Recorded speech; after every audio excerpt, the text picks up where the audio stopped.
Ukraine will not withdraw from Donbas in exchange for ceasefire. Zelenskyy explains his position. Trump pledged to keep Ukrainians' territory off the table in talks with Putin, and how Russia's economy under strain as Trump talks loom. That is news next. The armed forces of Ukraine will not withdraw from Donbas in exchange for a ceasefire. The constitution does not allow changes to the country's territorial integrity. President of Ukraine Volodymyr Zelenskyy states this at a joint press conference with German Chancellor Friedrich Merz. In particular, Zelenskyy emphasized that his position has not changed, as it is based on the constitution of Ukraine. As long as the country's main law remains unchanged, the president stands as the guarantor of the constitution also remains unchanged. Today we discuss these issues as well, and of course they are very complex. I want to emphasize right away that any matters concerning the territorial integrity of our state cannot be discussed against our country, our people, the will of the state, or the Constitution of Ukraine.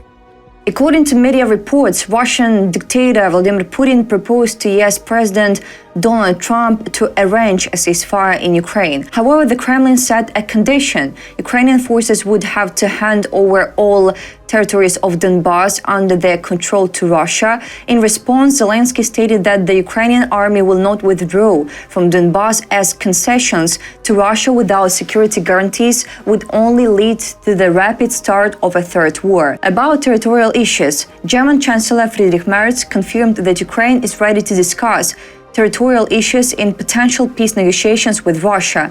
However, there are several conditions, the main one being that the occupied territories will not be legally recognized. On August 13th, the Russian regime repeated an ultimatum that the Kremlin has constantly tried to impose on Ukraine. Among other things, it called for the withdrawal of Ukrainian forces from the Luhansk, Donetsk, Kherson, and Zaporizhia regions, territories that Russia has incorporated into its so-called constitution. Ukraine has repeatedly stated that it does not plan to hand over any territory to Russia or legally recognize it as Russian. These issues are not even up for discussion. US President Donald Trump assured European leaders that he would not discuss territory at his meeting with Vladimir Putin in Alaska and would demand that he negotiate with Ukrainian President Volodymyr Zelenskyy, Bloomberg reports. According to the agency, citing sources, Trump assured European leaders during a telephone conversation that he would not negotiate with Putin on Ukrainian territories during the meeting in Alaska and would insist on a meeting between the Kremlin dictator and Zelenskyy. He reiterated his public statement that he would quickly find out whether the Russian president, Russian dictator, was serious about negotiations and said that the US would be ready to contribute to supporting certain security guarantees, apart from Kyiv's full membership in NATO. According to sources, the US president warned that he would apply very serious consequences if Putin did not agree to a ceasefire agreement later this week. The American leader said he hoped to use Friday's meeting to organize a quick second meeting with Ukrainian President Volodymyr Zelenskyy.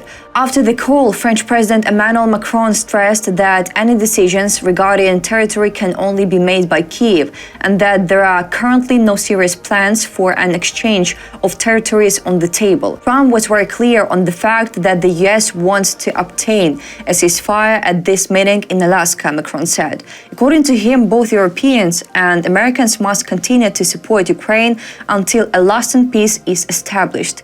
The conversation, which lasted about an hour, was attended by the leaders of Germany, France, Poland, Italy, Ukraine, NATO Secretary General Mark Rutte, and European Commission President Ursula von der Leyen. She called the call very good and said it strengthened the common position on Ukraine. Trump rated the discussion 10 out of 10 and said he was ready to cancel a second meeting with Putin if he considered his position insincere. Turkey was discussed as one of the possible venues for a trilateral summit between him, Putin, and Zelenskyy. German Chancellor Friedrich Merz emphasized that Ukraine would participate in all further negotiations. According to Bloomberg, European countries assured Trump that Ukraine needs reliable security guarantees to implement any agreement. If no progress is made at the meeting in Alaska, the allies are ready to increase pressure on Russia.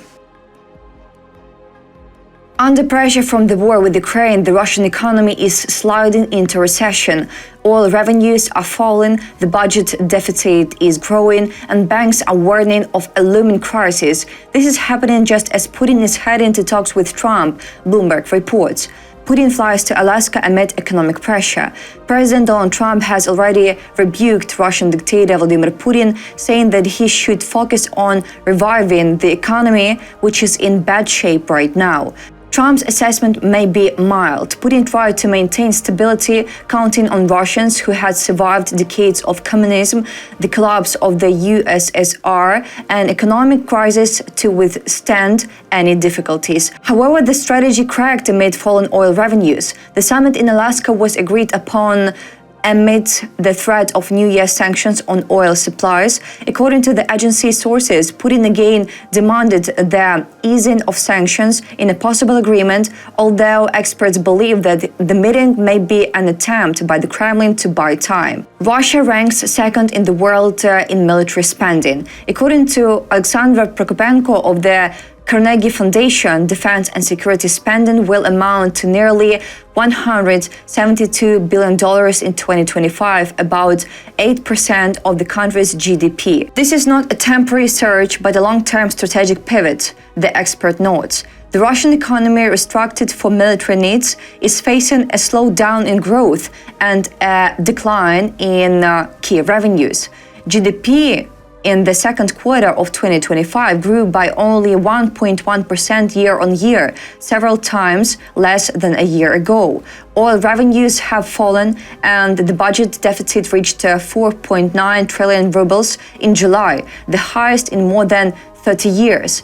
Inflation exceeded 10%, and the key rate rose to 21%, the highest level in 2 decades.